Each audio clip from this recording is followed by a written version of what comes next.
ndiri mumwe ane vana vadhakwa nemutoriro, vasisazive chokuita nekuda kwokushaya mabasa. Ndine hasha, ndine chiki dzakanyanyisa, ndikaona kutambura kuri kuita vana vangu, ndigoona mapurisa achiregera vana vachidhakwa kudaro, vasingabate vanhu vemadhiragisi ava.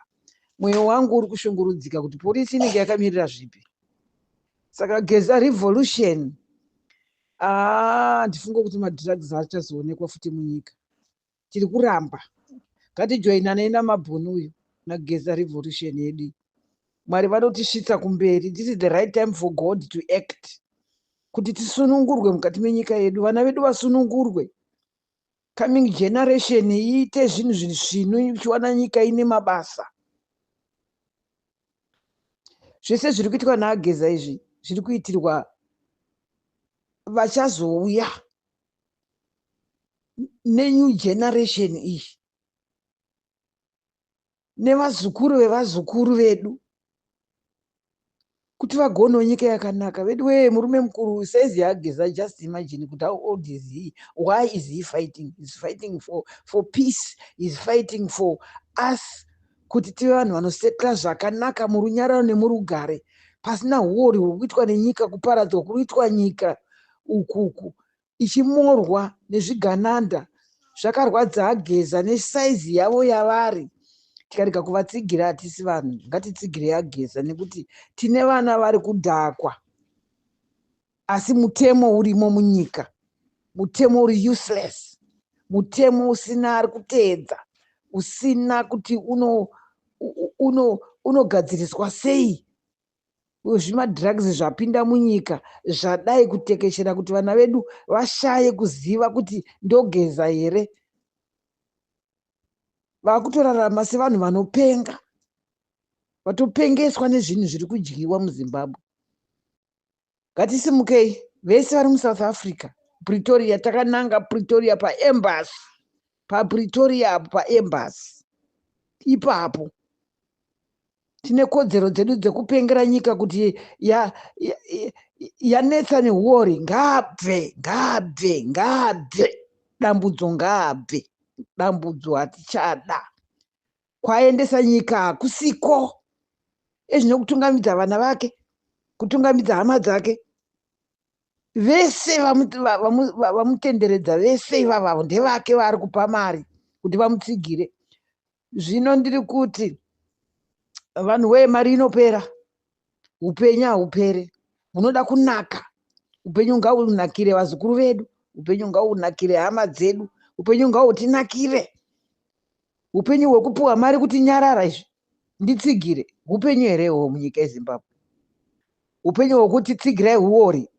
Aiwaka, tasvinura vana veZimbabwe, takabvako kwatakakwidzwa mabhazi tichienda kunokambena 2 million jobs dzichakirietwa, nanhasi hakuna chinhu. Hakuna chinhu. Chisiiswa misika ichinzi endai kuRari, hakuna chinhu. Zvese zvakapromiswa hapana. Nhasi tsikidzi dzanetsa, hapana chinhu. Saka ngatimirire new government. New government must come, inolida zvinogutsa vanhu, inolida without favor, inolida nejustice. Vese vari kupuhwa mari nevakapuhwa mari, rambai chinhu ichi.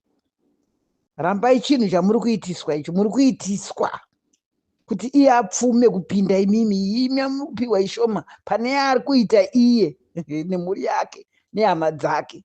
Uori hwacho hwakakurisa. Vane dzimba dzakazara negoridha, vane dzimba dzakazara nemahyusa, vane dzimba kunze kwenyika, vane dzimba kwese munyika dzese. Vakatoronga upenyu hwavo. Imi musatsikirire Zimbabwe nekuda kwemukuru uyu. Mukuru uyu idambudziko rakataurwa naMugabe. Saka Geza Revolution, let's stand up, let's stand up, let's stand up, let's stand up and demonstrate. Huori huri kuonekwa kunyangwe nechipuka chiri musango chisingagoni kutaura, chiri kuona huori huri kuitwa naMnangagwa.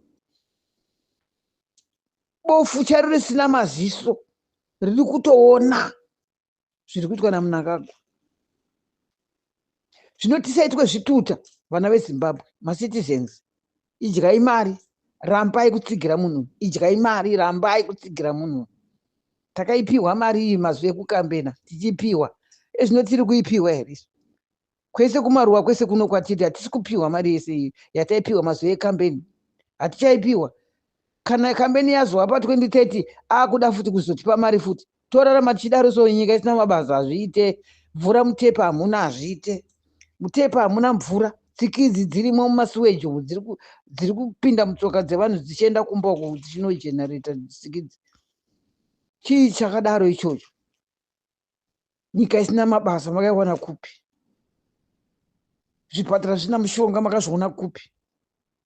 Iye zvino minista vakazotaura zvakanaka. Minista mane maziso emweya chaiwo, maziso emwoyo wevana veZimbabwe. Ichokwadi kuchipatara hakuna zviriko. Ukaenda kunonzi ndinotengeswa mishonga kwakati kwakati, kune madhoktors avo vanenge vakaisa mishonga ikoko, inenge ichidhura hatisi kuikwanisa. Makazvionepi izvozvo? Musabhuraibwe nemutowo iwoyo. Svinurai vana veZimbabwe, svinurai, regai vachipiwai mari idzodzo, tambirai, asi tsigirai nyika yenyu kuti ive nerusununguko. Tinoda kusununguka. Zimbabwe, food on the table for everybody. Mwana weZimbabwe, Zimbabwe, food for everyone on the table. We have to fight for our own freedom. Ngatisumukei, takananga kuembassy, kuPretoria uko. Paembassy kuri kubikwa zvitupa, kuchibikwa zvinhu zvokuti unyoka mabhunu afe. Iye achida kusunungura Zimbabwe. Tazviramba. Nyoka yemabhunu ngaamirire nyika yeZimbabwe. Vana veZimbabwe vasunungurwe, kwete kuda kumuuraya, kwete kuda kumuita zvisina nebasa risina kuti ataura chokwadi. Tinoda nyoka yemabhunu naGeza netimu rese riri kutsigira Geza Revolution. We love you. Let's go further. Protest kana kuti demonstration hombe kwazvo yatichange tichiita musi wechina, musi weThursday kuZimbabwe neembassy kuPretoria, chiratidza kutsutsumwa, chiratidza kusafara kwedu nekuita kuri kuita mamwe mapazi ehurumende yeZimbabwe, kusanganisira embassy yeZimbabwe nezvese zvayakaita ichida kuedza kusungirira umwe wedu comrade nyoka yemabhunu nguva yemangwananana. Ndoda kukukurudzirai hama dzangu, ini ndonzi comrade tocha.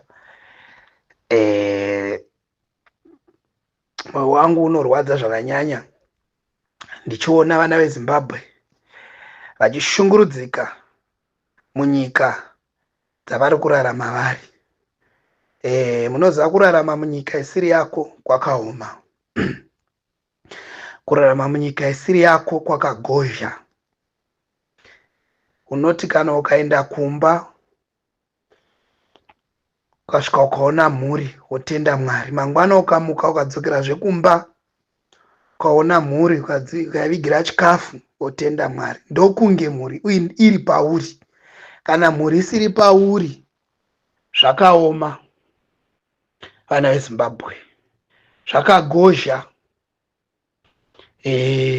Kurarama mhuri iri kuZimbabwe kana kuti iri kupi, iwe uri kwako, kwete nokuti ndo zvawada, asi nokuda kweutungamiriri kana kuti utongi uri failed. Patiriko zvino izvi ndofunga makangonzwa zvakataurwa nechimwe chigananda, asi kubva nhasi ndokumbira kuti mumbomubvisa mubraketi iroro mukoma wangu Tinmark, mukoma wangu Tino. Whether there is a motive behind, a sinister one, or whether it was a genuine call, isusu chatiri kuona kutaura kwaakaita mamiriro maererano nemamiriro akaita zvinhu munyika paataura apa, it's one key area, one key sector yehealth. Kumwe kose kwakangofanana, kuri muintensive care. The situation in Zimbabwe is dire. Isusu tiri vanhu vanokwanisa kumbopota tichienda kumusha tindoona mamiriro akaita zvinhu. Toziva kuti kune vamwe vari kuno kuna South Africa, vari kunyika dzimwe dzakasiyana siyana, vane makore vasina kumboenda kumusha. Hama dzangu, the situation in Zimbabwe right now is painful. The situation in Zimbabwe right now is devastating. Saka tiri kukurudzira vese, tafara kunzwa kuti kune vanhu vari kubva from as far as Eastern Cape, Western Cape, nana Northwest, some from as far as Durban to come for this protest. Tokutendai vana veZimbabwe, tokutendai, ngatirambe takabatana. Let's speak in one voice.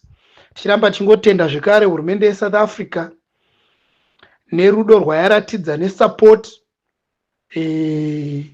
towards this core yekuti not just Comrade Nyoka Yamabhunu who is incarcerated at the moment, kuti vareleaswe vauye vaite help us fight this cause. We know Comrade Nyoka Yamabhunu has been our leader, has been our commander, and his voice has gone far and wide. Kusvika zvigananda zvaita come out in full force, full throttle to try and destroy him, which we know they will not succeed. Kuna mwari kudenga uko va comrades, vana veZimbabwe vachema zvakwana. So going forward, tinosangana musi weChina. Ini nchange ndiripo, pane macomrades akawanda achanga aripo. Some people are coming from as far as Zimbabwe, trust me, to come and support and to come and be there and show their discontentment, their unhappiness ne utungamiri hwa Emerson namabhururu ake awo. Vatora nyika kuita yavo, vatora nyika kuita yekumba kwavo, and that should come to an end. We are going to call for an immediate resignation of Emerson Mnangagwa, and we are going to ensure that in Zimbabwe the rule of law is observed. Tafara zvakare pandanzwa kuti pana a high court judge vaona kuti hazvina kukodzera kuti vana veZimbabwe 94 vanga vakavharirwa vakavharirwa vachinzi vakanga vachiita demonstration musi wa31 March vange varimo. A lot of injustices going on. Mapurisa haasi kuita basa rawo zvakanaka, and what hurts and what is so heartbreaking is mapurisa iwawa ndo the same mapurisa atiri kurwira, ndo ane vakadzi mavhenda mustreet vari kumhanyiswa nekanzuru. The same police officers anongotora vanhu voisa, vamwe vacho havatomborina instruction iri proper, ndezvekungoda kungonzi waita basa muchita zvinhu zviri half baked. Thank you so much to this high court judge who has also seen that no, this capturing of the judiciary is not what we want as a people going forward, and we cannot leave that as a legacy ma generations ari kuuya. Kwakanga kune ma high court judge aingotora vanhu ovharira mukati zvakaitwa Blessed Muhlanga pasina mhosva.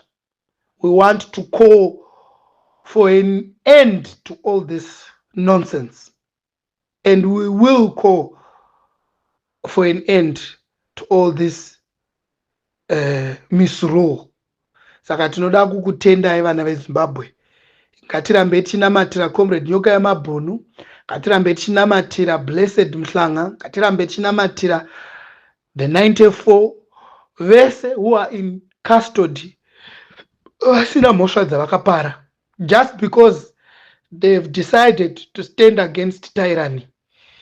And we know kuti hapana chisingaperi, hapana chisingaperi. Ngatisangane musi weThursday comrades, speak in one voice, united with the support and security and protection from the South African government, and we will air our concerns and our views. Ndinokutendai muve nezuva rakanaka, Mwari achikuitirai zvakanaka, muchiropafadzwa, muchichengetwa kwese kwese kwamuri. Ndatenda.